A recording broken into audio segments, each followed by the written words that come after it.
Hello, and welcome to the Art of Intuition podcast. My name is Susan Jane, and I believe that trusting your intuition is the best way to live your life with meaning and purpose. Each week you will hear about how you can connect, develop, and trust your intuition through interviews with other guests and my own personal experiences. Join me to understand how your intuition can guide you towards a life full of meaning and loving purpose.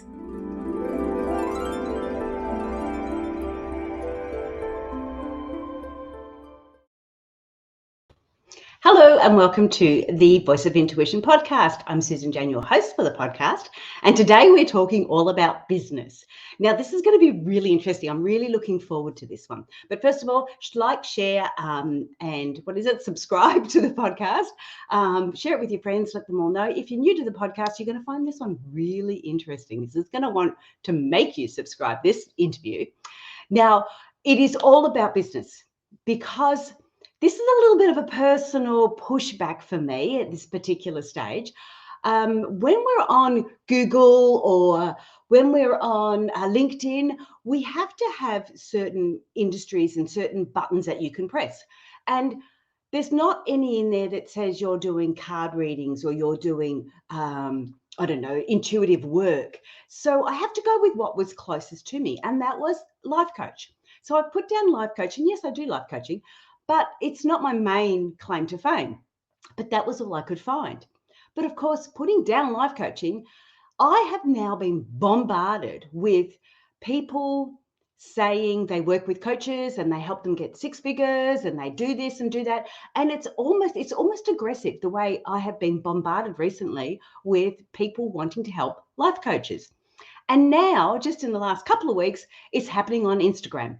I'm getting all these people wanting to be Facebook as well. All these people want to be my friends so they can market to me. And just personally, I'm finding it a little bit freaking annoying.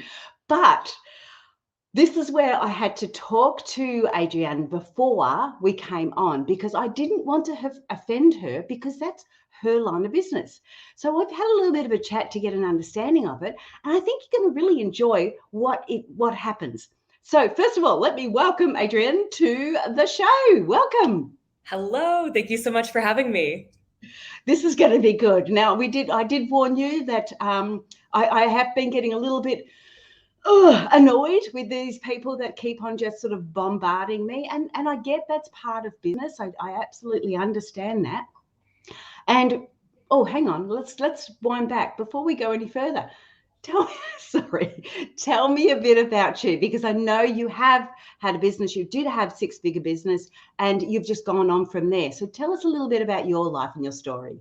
Yes. So I am Adrienne Rivera. I live in Reno, Nevada, and I am a spiritual business coach. And I'm also the founder of Breath of Gold. And Breath of Gold is a business that supports people using the tool of breathwork to connect to wealth and wisdom within themselves. I started out my entrepreneurial journey as a fitness coach, and that was really fun and amazing. Before that, I was teaching like 15 fitness classes a week locally where I was living in Colorado at the time. And then I realized, I love business actually more than I do fitness. Like, I'm so curious when it comes to sales and marketing, and I love sales and marketing. And usually when people hear me say that, they're like, wait, what? You love sales and marketing? Like, I'm curious about that. I want to know more about that. So I'm sure we'll get into that in our conversation. And in the background, my passion of breathwork has birthed this breathwork brand called Breath of Gold, and it's just come through me, and it's been so powerful. Now we have the Breath of Gold journal, we have the Breath of Gold Oracle deck, and Breath of Gold has actually grown even bigger. That's like the thing that people know me for, than even the business coaching. So I still support people in growing their business. I work with a lot of healers, life coaches, other business coaches, other types of service providers to support them in growing their business in an aligned way. And the biggest thing that I can say is that there's not just one way to grow your business. So if sales or marketing has not found, like, if you haven't fallen in love with it yet, then you just haven't found the right way to do it. So hopefully today, for anyone listening that is a coach or a healer, you can get some insights to this conversation. I'm really looking forward to reframing a few things and allowing this to feel really good for you.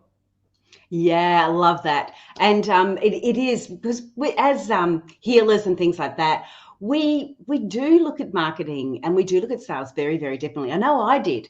I'm now a digital marketer. So as you said, I'm actually starting to really enjoy that marketing side.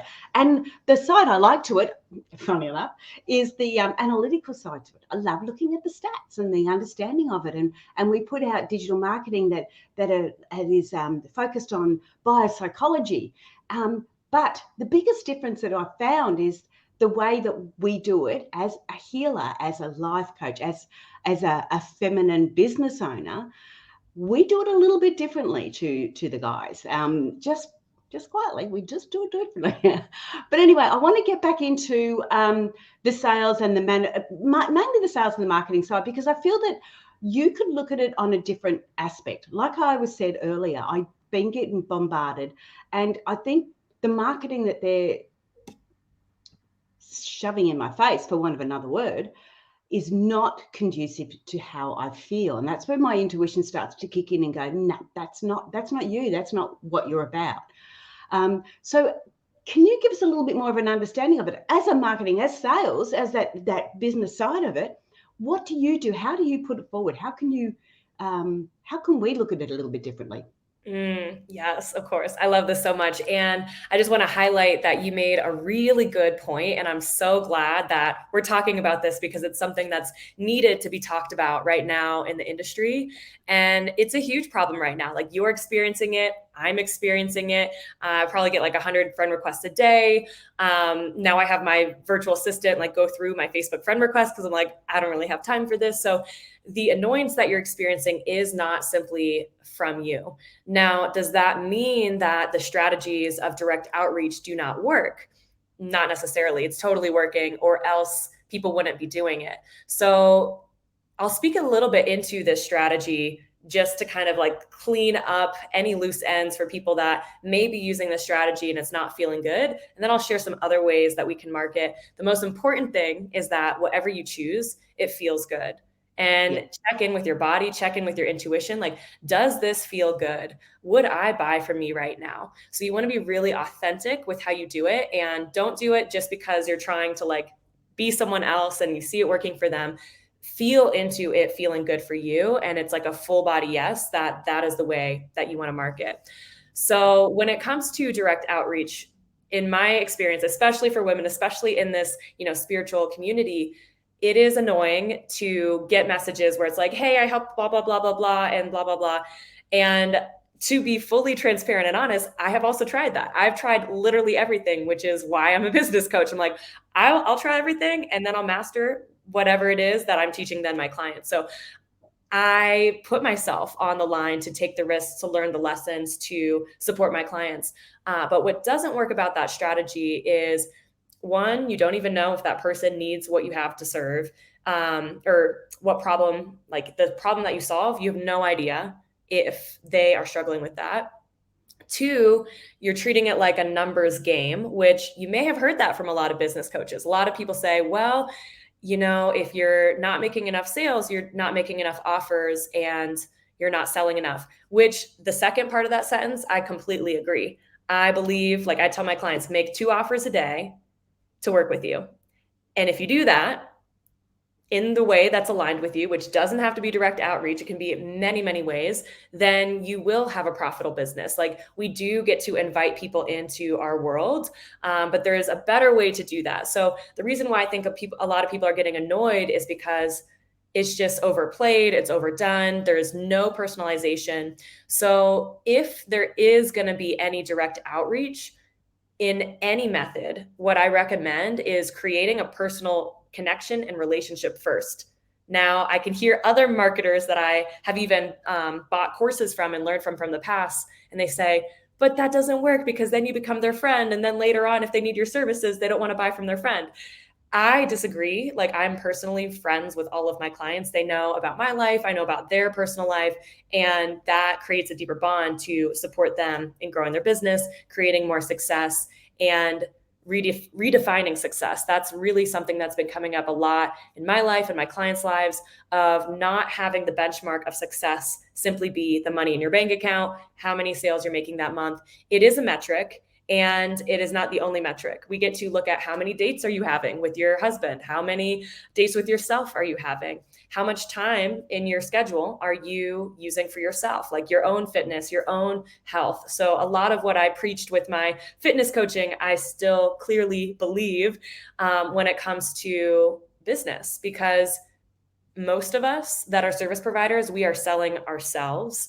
And I will tell you that I have chosen not to buy from people because the way that they present themselves is not a way that I want to present myself. So if they don't embody the core values of health and relationships, and I can see that their lifestyle has no importance for that, I don't resonate with them, and therefore I don't buy, even if they're the best marketer or business coach in the world. So I think it's really important that we take care of ourselves, because we are the vessel that holds the business, the knowledge that comes through, the processes that come through us in our channel, and then we turn it into processes, we turn it into knowledge and ways to support people. So in anything, this is whether you do direct outreach, whether you're going live, whether you have a podcast. I personally have grown my business to multiple six figures, mainly using summits and email list, which I really love because I'm inviting people in, I'm giving them value right away.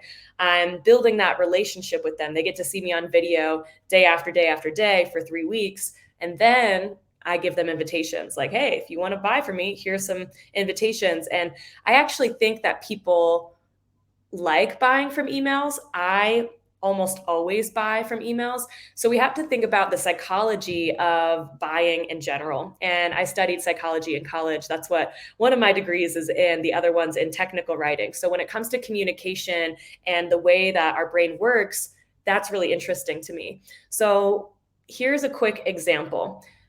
If you're trying to grow on Instagram, think about how you use Instagram.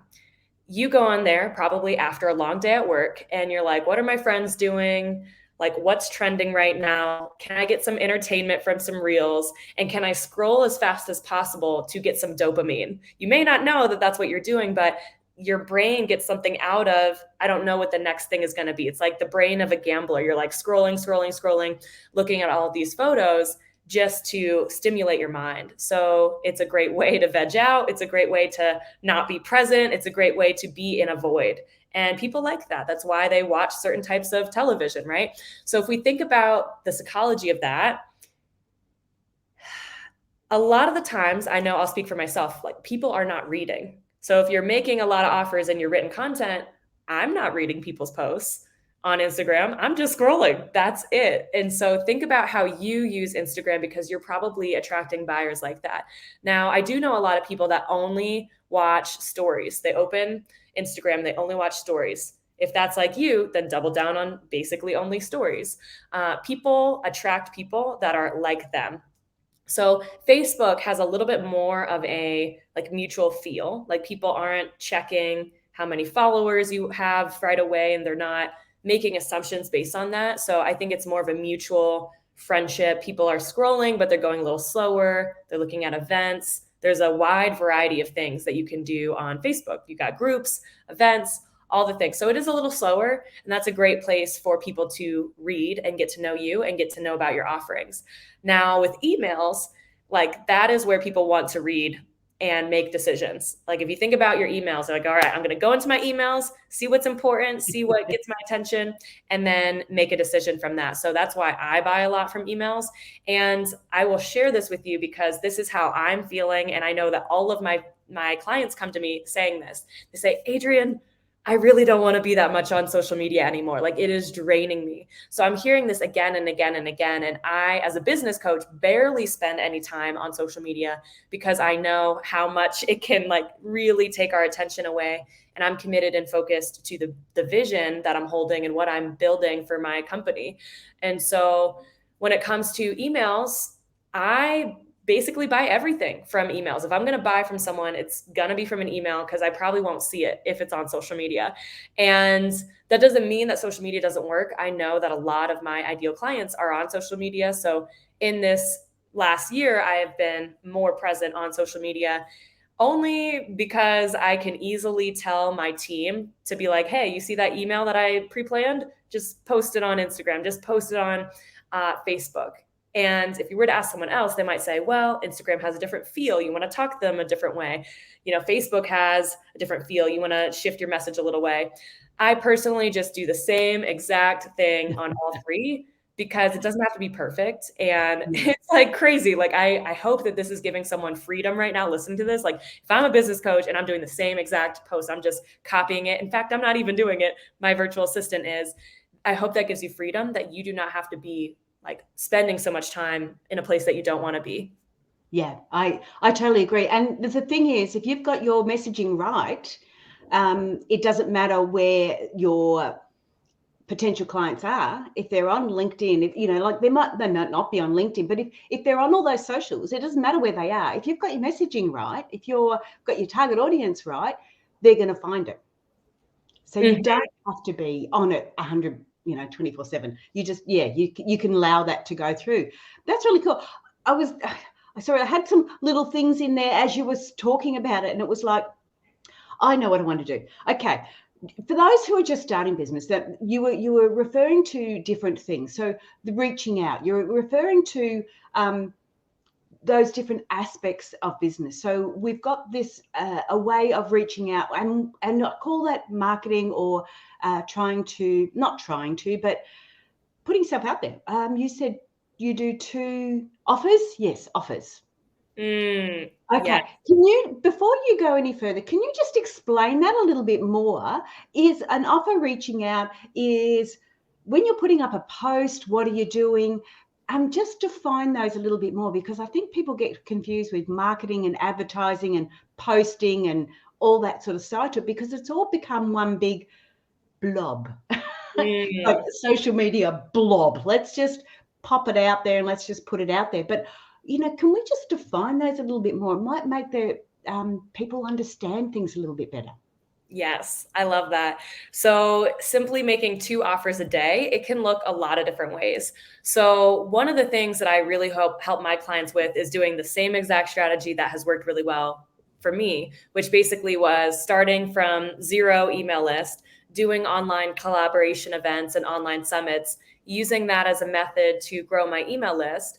And now we have like 7,000 people on our email list. And if you think about a room full of 7,000 people, there's definitely people in there that want to buy from us. So an offer could look like me sending a broadcast email to my list, offering something. It could look like Instagram story slides that are offering something.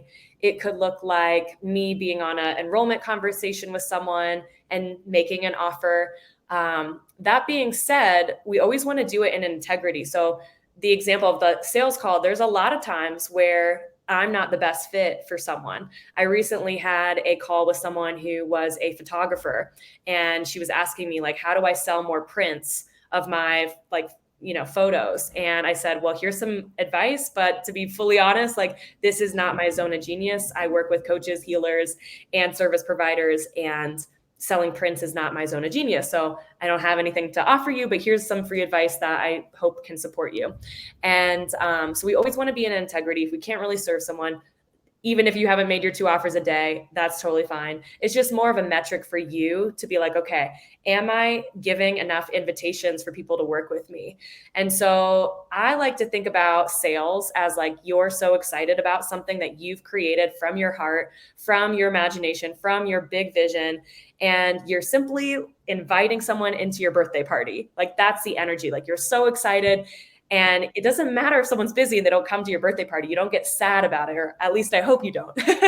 You're just excited about it. You're like, I trust that whoever's going to be there comes. And that's how you have a good time. And that's how you get to treat sales with the same non-attachment. It only feels bad when our emotions are tied into it and we think we're a bad person. We think we're taking rather than giving. And that comes from only selling the things that you really believe in. I love that. That is really cool. And of course, with healers and that, it is what they believe in. I'd love to go through like a little bit of an example. Okay, because you're saying offers. Now, for a healer, and they may be doing healing online, they may be doing remote healing, and they may be doing like the physical healing. Just as an example, how do we step through this? How do we look at what offers are and how we put that out there in regards to a healer? Does that make sense to you? Do you know? Yeah, Yes. just as a general example that people can sort of go, okay, that's an offer. That's what I'm going to put out there. I guess in the olden days, they used to call it the tip of the funnel, the top of the funnel, the more open side to it. But yeah, can we just walk through that? Because I find this really fascinating, especially getting it from somebody else's point of view, because I've got my point of view and I know my friends have got their point of view. So it's really lovely to hear another point of view and how to look at it. So, Yes. because I don't have, you're talking about an offer and sending it out to a big email list. I've never been one to collect emails. I'm a bugger. I have collected them, sorry, and I haven't put them in there. But so I don't have a big email list. And say this healer that's coming in, they don't have a big email list. They're starting from scratch. How do I do this? Yes, I love this. So this is a great question. And the marketing strategies for me right now, where I am multiple six figures, are different than when I was just making my first six figures. First six figures was all on Facebook, only using Facebook. So the people that had taught me how to grow my business, they were like, use social media. And the reason is because people buy from who they know, like, and trust. So I got a kick out of it when my first business coach says, you'll be surprised, but people who already know you from middle school, high school, college, they are going to be your first customers because they already know you. And now you're doing this thing with fitness and they're inspired by you and they know where you were. And now you're, an entrepreneur doing this thing and they're going to want to come along the way. And he was totally right. And a lot of my clients, when they're first starting out, they'll do the exact same thing. They'll leverage the audience of people that they're kind of acquaintances with. And whether they have more people on Facebook or Instagram or both, they can leverage both. For me, it was only Facebook because I was very lucky in the fact that I had no idea I was going to have a business, but I ended up friending every single person I've ever met ever on Facebook. So I had a lot of friends when I started out. So we need to have an audience to talk to, and then we need to have a problem to solve. And simply, we're just sharing information. And the more value we can provide, the better, because then it doesn't feel slimy. It doesn't feel like, we're stingy with our knowledge. It's like, here, I'm going to help as many people as I can.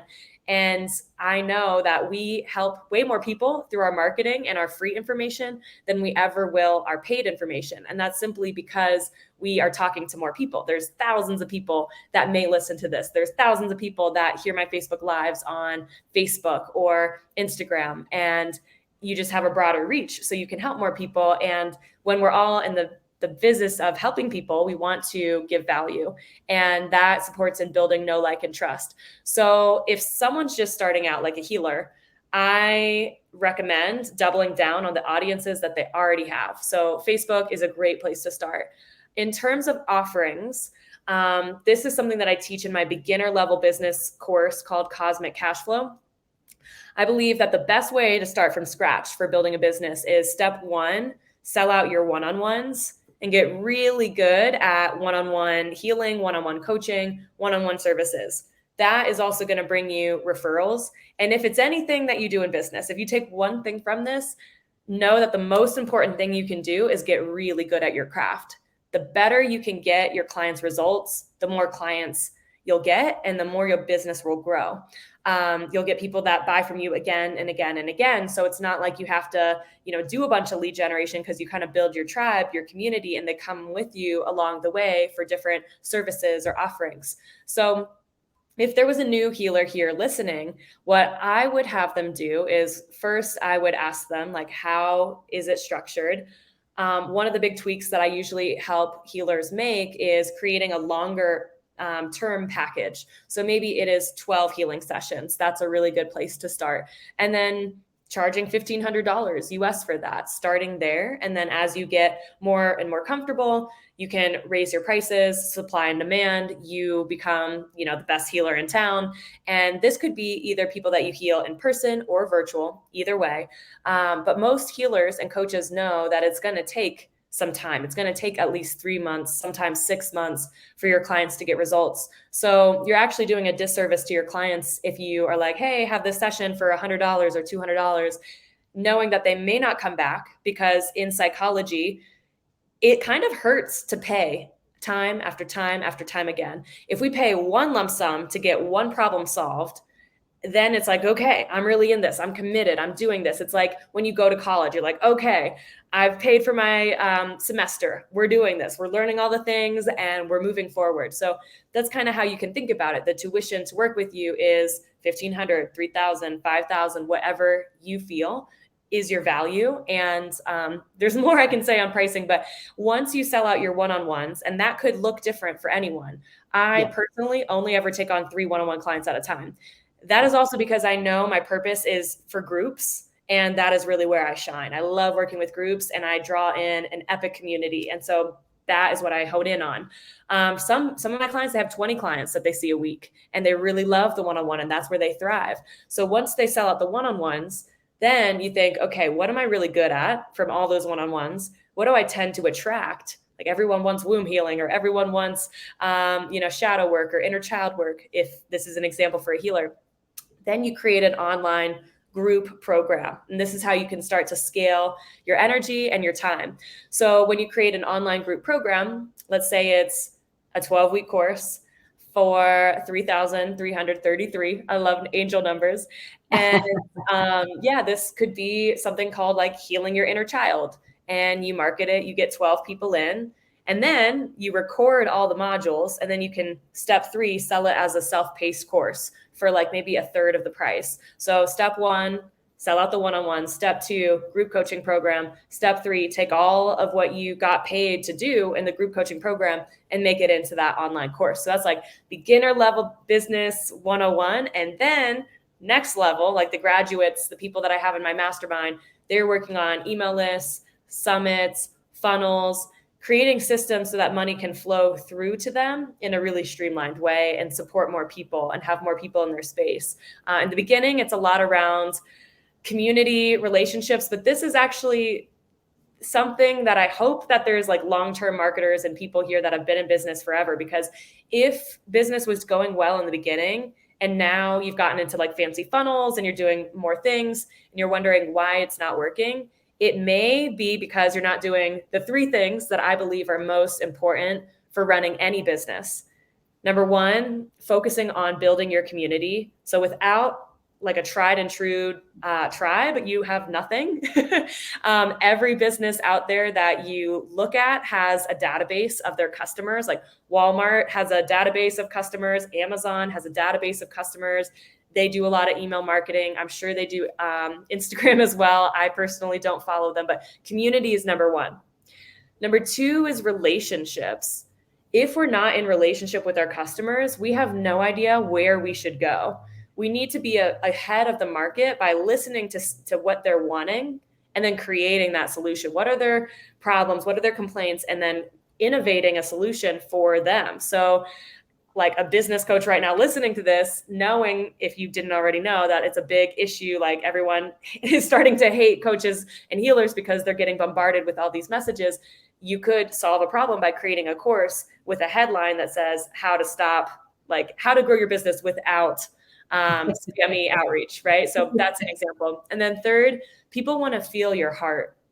Every business out there has a mission, and more people are doing research about the founder of the company, their story, their history, their energy, their vibe, and buying from people that they believe in and that have aligned values. As all the industries grow, especially with the online space of coaches and healers, there is going to be an abundance of healers and coaches. And this is beautiful because people can choose who they vibe with the most. Like back in the day, maybe there was only one healer per town and you had to go to that healer no matter if you had the same values. Now you get to choose based on value. So it's becoming more and more important to show who we are behind the doors of our business. And that's really where social media can support us, of sharing things about our lives, like sharing about my fiance Darren, sharing about my dog Pike, and people that have husbands and love relationships and love backpacking on the weekends and spending time with their dog and nature, and they vibe with my lifestyle. They'll start to build more of that know, like, and trust, and they can see what I've created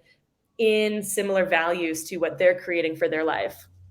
Yeah, I love that. That's really cool. So the first part was focus on the building of your community. The second was relationships with the customers, and then the third is fill your heart. And really, to be honest, that's what you're doing when you're putting out your posts and you're putting out your offers and things like that. They've got to be able to see or be aware of it, doesn't it? And that's all part of your messaging and the terminology you use and the words you use. That's really cool. I really like that, especially for beginners, because I know I've listened to some people and they've sort of gone, oh, this is how you build your business and rah rah, and they sort of go, just send it out to all your email lists. And I'm thinking, well, hang on, I haven't got an email list, like, and that's probably something that I haven't focused on because of the age or the level that I came in and was doing this. And the fact is that when I was doing all my healing work and my not social media, my life coaching and doing all that sort of side to it, we didn't even have the internet then. So there was this sort of situation where I'd known a lot of people, like you said, but have not had that sort of connection with them.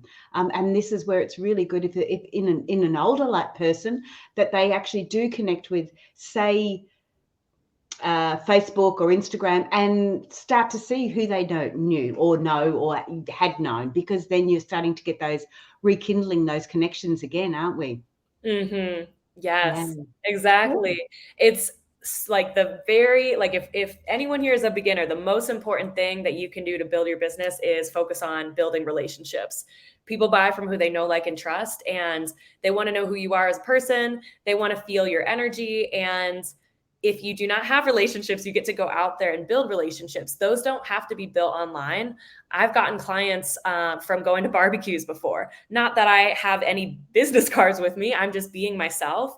They may ask me what I do. I may share about my business in a non-salesy way because they asked. And they may say, oh, I need to go to your breathwork class. That sounds amazing, which brings me into breathwork. And I want to share something that may be different than what you've heard from other business coaches.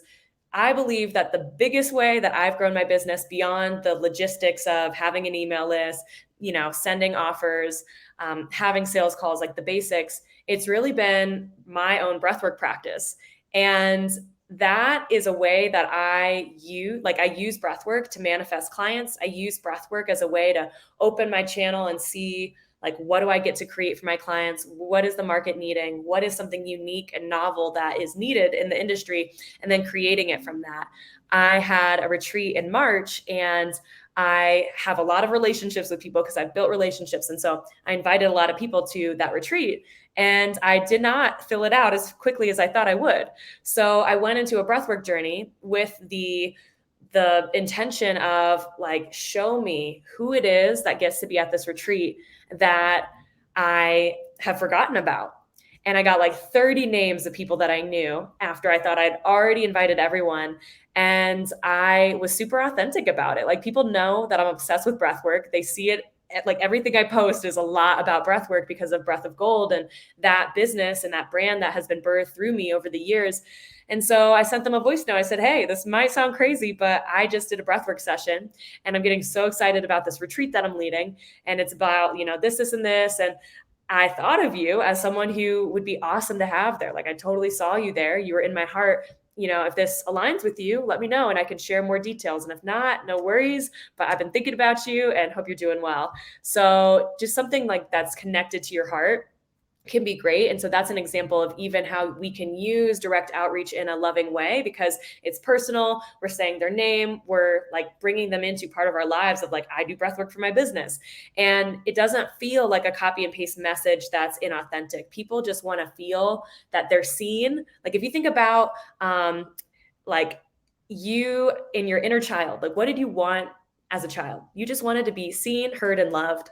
And so we're all just a bunch of childs in a slightly older body, and we all just want to feel seen, heard, and loved. So when we can use strategies like direct outreach with relationships that we've built and nurture new relationships, we can talk about their content. We can say, hey, oh my gosh, I just saw that you did this Facebook Live and I watched part of it and you totally got me so excited when you were talking about breath work. Like, I love breath work so much and it's so cool that you love breath work too. Like, now they feel safe enough to get into a conversation with me. And I do not have any intentions of selling them. I just want to be in relationship with them. And then later on, if they're like, oh, Adrienne, I've been seeing your posts and you have this breathwork certification.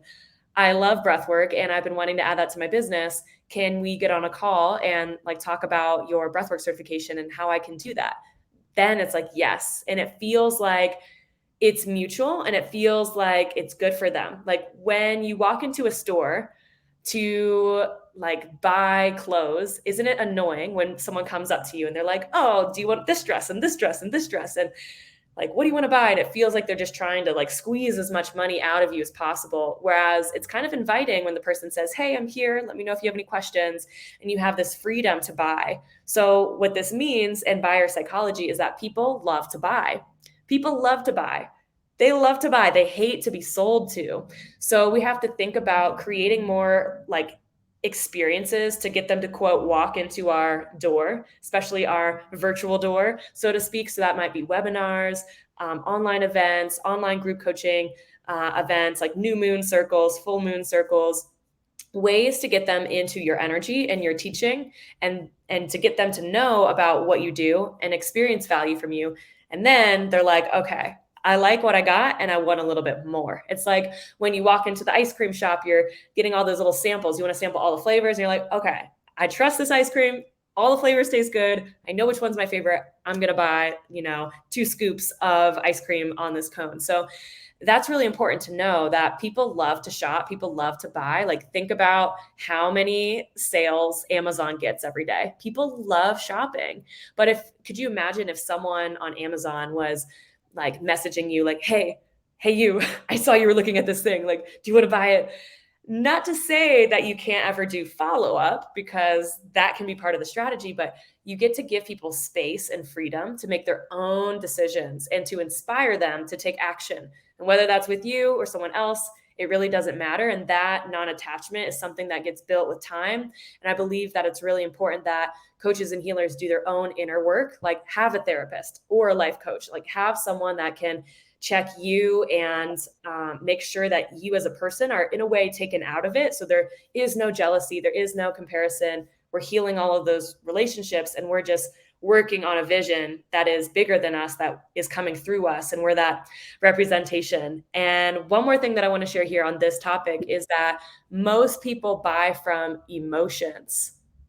Most people buy from emotions. So when do we feel emotions? When we connect with humans. This is why community and relationships are so important. This is why sharing our voice is so important. Sharing bits and pieces of who we are and our energy is so important, because we want them to feel something. We want them to feel excited, and empowered is a big one. Like, we do not want to use all the marketing strategies from the bro marketers out there of like pain point, pain point, pain point. Like, we want to show them that yes, there might be some struggles, and meet them there and validate that that's totally fine. And in a loving way, share our hearts of like, it's okay. And if I've healed this, you can heal this. If my clients have healed this, you can heal this. And I want to empower you because this is so possible. And I would love for you to have, the best relationship ever, the best business ever, the best, life ever, whatever it is that you help people with. Yeah. Wow. Sorry, I was just sitting there listening, and I suppose I should have been trying to work out some questions to ask, but I wasn't. I was just listening. That's okay. But we are getting a bit low on time. I did want to ask. So when we're looking at being in alignment with sales and business, what does that actually mean? Because you were talking about that, or we had that in the notes, that you want that understanding of being in alignment with sales and business. Is that what you're referring to? Is being authentic? Yes, being authentic and then also using a tool like breathwork to make sure we're staying in alignment. So, one of the things that you were mentioning before we went live is like how we can use breathwork for our own personal processes. Like, what Yes. if you do a marketing strategy and then you get pushback? Like, what if you do exactly what I said and you do a breathwork session and you tell someone, "Hey, I saw you at my retreat. Do you want to come?" And then you get a voice note back that says, "I bet you're lying. You don't even do breath work. Like, how dare you reach out to me? I don't want to go to retreats." And like you get this negative feedback. We can use breath work to go within and to like find our alignment again, because sometimes that pushback can kind of shake us up and we lose our feet, we lose our groundedness, we lose the alignment. And so when we can think about, there was this response that wasn't necessarily aligned with me, and use that time to go back into like, okay, is this a strategy that I don't feel aligned with? Is this about me or is it about them? And really staying true to what you believe in anything that you do in life and in business. I believe that it's important to stand in what you believe, because there's a lot of opinions out there and there's a lot of things that can influence us to forget our beliefs. And it's more empowering when we can stay true to what we believe. Like, for example, if I, in this conversation, were to tell you that sales and marketing were not important and like convince you otherwise or like change my mind, that wouldn't make you trust me. Like, that would seem like I need to find myself first. So it's important for me to have opinions on things. It's important for you to have opinions on things and what you believe in. So you may get one negative comment. Use breath work to support you. Alignment to me is a feeling. It's a feeling that you know that you are authentic. You feel in your body that you are excited about what you're offering. You believe in what you're offering, and you're in integrity with everything that you're doing in business. So one thing to notice is that with marketing and sales, there are strategies, there are things that work. And I like to use them as a framework. It's like the masculine riverbank that then holds the feminine, which is the flowy water. And we need the masculine structure. So, for example, when I come on podcast interviews, I'm often on 2 to 3 podcasts a week. I have it in my calendar. That's the masculine. I showed up, and then the flow is whatever wants to come through. So this is different than what I've shared on the other podcasts. And it's the same with what I teach in my programs. Like, I know the bullet points of what I want to teach, but I create enough spaciousness for the channel to be open and for even more wisdom to flow through me. So in marketing, I think sometimes it can feel weird because it's like, a sales script, which I actually have a sales framework that I teach my clients called energetic enrollment. And it's a framework. And one of the things that I tell them is memorize the script in the beginning. Know where to go. It's like use the training wheels, know where to go. And then eventually you don't need that anymore. You use your energy, you enroll them with your energy, and it's simply a framework that you dance through, and you're not dismissing the person and where they're at and leaving the authenticity behind. You're meeting them with exactly what they said and knowing that it's going to be different every single call, because every single person has different things that they're sharing. Yeah, absolutely. Oh, I love that. I like how you explained that too, because it does make sense. You do need to have that structure. I love structure. I think it's fantastic, but I also love having that flow and just going with it. So even when I'm doing the podcast, I like to structure it. Okay, we're going to have this, we're going to have that. But in the same token, whatever comes out, whew, that's what's meant to be there. So yeah, I love that. We are running out of time. We're hitting our time limit now. And you do have a free gift. Actually, I'll just quickly put that on the ticker tape. Now, one of the things I actually want to say before I go onto the ticker tape, I'll pop that back. You talked about the breath of gold. Now, I have it going on the ticker tape so people can see it. However, on the podcast, they don't see it. So I need to say breathofgold.com. That's where you'll find you. And then you've got the free gift too, which is a Sunday free online breathwork class. Sunday may not be Sunday here in Australia, but it could be Sunday definitely in your spot. So find out whether that suits you or not. But that's also at breathofgold.com too. So you can find that there. The other thing I wanted to say, what was I really, I thought we got so much information out of that. That was really cool. And especially for those that are starting. it feels like you're doing a lot of work. And you do, I know me personally, that when you do get some of those negative responses coming back, they can hurt, especially when you do so much work. So having that breath work to help you get through those, to help you get through those feelings and those emotions, is perfect. It's really good, because then you're starting to focus again on the positives rather than the negatives, because those negatives, little comments and stuff like that, can really hurt, especially when you're putting so much time and effort into what you're doing. So I love that. You got about 2 minutes to give us anything final before we go.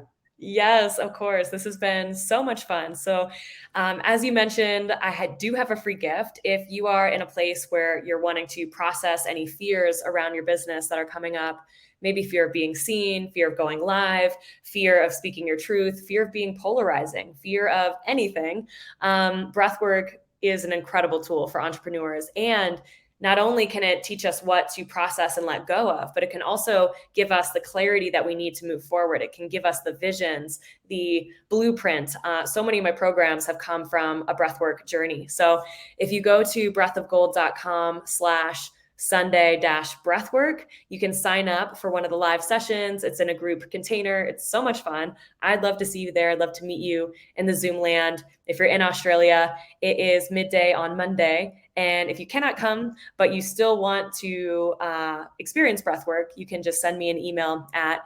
adrienne@adriennrivera.com, and I would be happy to send you a recording. So yeah, this has been amazing. The biggest thing that I can land with is that it's always been about people. The world has always been about people. Marketing has always been about people. So don't forget about your people. So I'll leave it at that. Oh, thank you. And thank you so much for being on the show. That was really cool. Guys, jump on and have a look. So it is thebreathofgold.com. Have a look at the website. Jump in and have a go. Like, it doesn't hurt to do this. It doesn't hurt to have a try. See if that suits you. See if it doesn't. And I bet you it does, because it's so good. I don't need to talk about it, because Adrienne's already done that. Adrienne has already done that. So that's all cool. What I do need to say is, please like, subscribe, share the podcast. I am doing a 4-week tour of the UK very soon. So everything has been scheduled and organized. So I'm feeling a little bit stressed and all ready to go, but I'm going with my 92-year-old father. So that'll be interesting. And I'm sure I'm going to struggle to keep up with him, knowing Dad. But anyway, have a great week, guys. And we will see you next week. Hang on, let me get the branding up. That's me. I'm saying bye for now, and connect with me on Facebook, Instagram, and LinkedIn. All the best. Bye, guys.